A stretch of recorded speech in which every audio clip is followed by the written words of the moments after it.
চাঁদপুরের মতলব উত্তর উপজেলার মোহনপুর এলাকায় অভিযান চালিয়ে কুখ্যাত ডাকাত কিবরিয়া মিয়াজির সহযোগী ৫ জনকে আটক করেছে কোস্টগার্ড।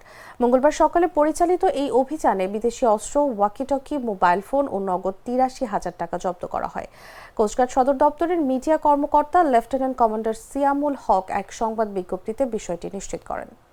গোয়েন্দা সূত্রে জানা যায়, চাঁদপুরের মোহনপুর লঞ্চঘাট সংলগ্ন নদীতে দীর্ঘদিন যাবৎ কুখ্যাত ডাকাত কিবরিয়া মিয়াজির সন্ত্রাসী গ্রুপ অস্ত্র দেখিয়ে অভ্যন্তরীণ নৌ রুটে চলাচলরত নৌযান সমূহ হতে চাঁদাবাজি, ডাকাতি ও অপহরণ সহ নানা ধরনের অপকর্ম করে আসছে।